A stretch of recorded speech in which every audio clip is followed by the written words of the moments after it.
Industry and workplace correspondents have found that emotional intelligence matters in the workplace.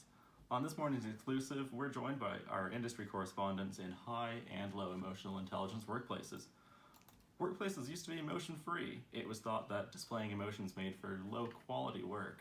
A well-run organization didn't allow employees to express frustration, fear, anger, love, hate, joy, grief, because these are irrational. But increasingly, we're seeing that emotions are critical for rational decision-making and rational thought. Our emotions inform our understanding of the world around us.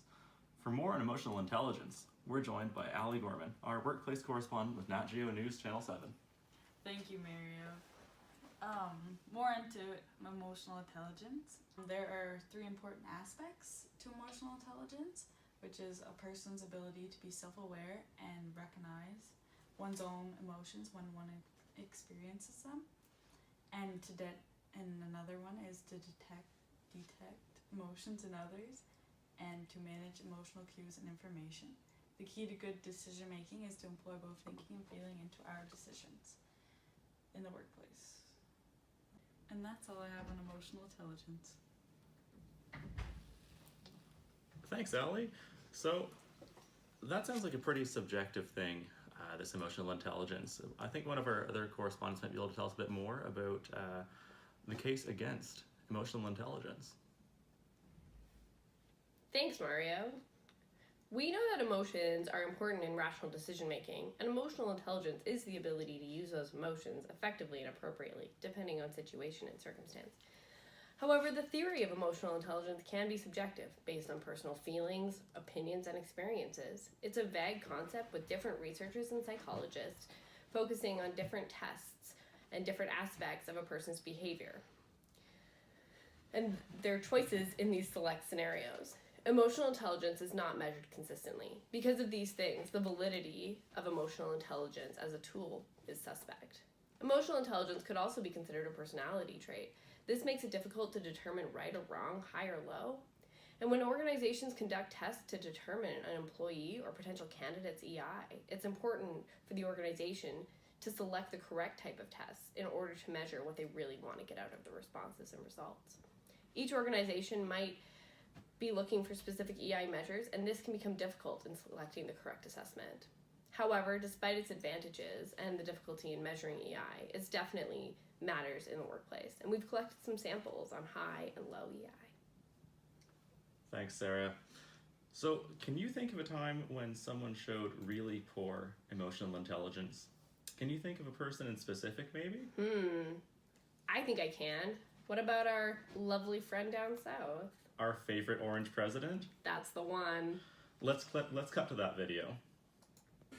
In this next clip from our partner organization, CNN News, Abby Phillip, a reporter, asks President Trump a lot of stupid questions in her response during an inquiry in the press gaggle. Abby, you asked the president if he wants Whitaker to rein in Robert Mueller during that gaggle. I want to play for everyone what he said. Do you want him to rein in Robert Mueller? What a stupid question that is. What a stupid question. But I watch you a lot. You ask a lot of stupid questions. So, Sarah, what was going on here? Well, this video clearly shows that Donald Trump has low EI in this scenario because he has little awareness of his own emotions and the emotion of his colleague, Abby. This causes an ineffectual response in the interview situation. This also limits the benefit that could arise from the interview. I think you're right. In this scenario, we see that the reporter might have a higher level of EI than the president. Without cooperation on his part and willingness to work with her, no productive or positive results could occur. All right, so that was a bad example. Sarah, can you think of someone else that might have really good EI? You know, another presidential candidate I can think of was Bill Clinton. Let's cut to a clip of Bill. Let's take a look, first paying attention to the distance of George Bush versus Bill Clinton. That's why I'm trying to do something about it by stimulating the export, investing more, better education systems. Thank you. I'm glad to clarify. The first thing is to get a sense of how far away each person is when they're speaking. George Bush gave his answer about 25 feet away from the question asker, who was actually off screen to the right. Watch now as Clinton closes that distance as much as possible. How it's affected you again? You know people who lost their jobs and lost their homes? Well, I've been governor of a small state for 12 years. See how Clinton gets as close as possible without actually entering the crowd. This lets the person know that you are focused on them. He's actually directing all of his body language towards the woman who asked this question, and at this distance, she gets a sense of the nuances of his eye contact, which makes everything that we're about to talk about and that Clinton does so much more powerful. Every year, Congress and the president sign laws that make us do more things and gives us less money to do it with. You know, you were right, Sarah. Bill Clinton really is good at EI. Through his emotional intelligence, he was able to show a lot of empathy for that lady asking the questions, making some good eye contact and making her feel like she was the only person in the room. He really was good at reading her emotions. He really was. In the same way, members of an organization can use these skills to communicate more efficiently in the workplace. These techniques come into play in the organization when communicating with those in power as well with those in power over you. We've seen that emotional intelligence does have a really big place to play in the workplace. It allows for some emotions to create buy-in from employees, to create motivation. It shows empathy from the leader, and it makes for a more cohesive team that's going to have higher productivity. To tell us more about how to achieve high EI in the workplace, we have our workplace correspondents, Natalie and Kennedy. Okay, you're good. There are many ways to assess emotional intelligence.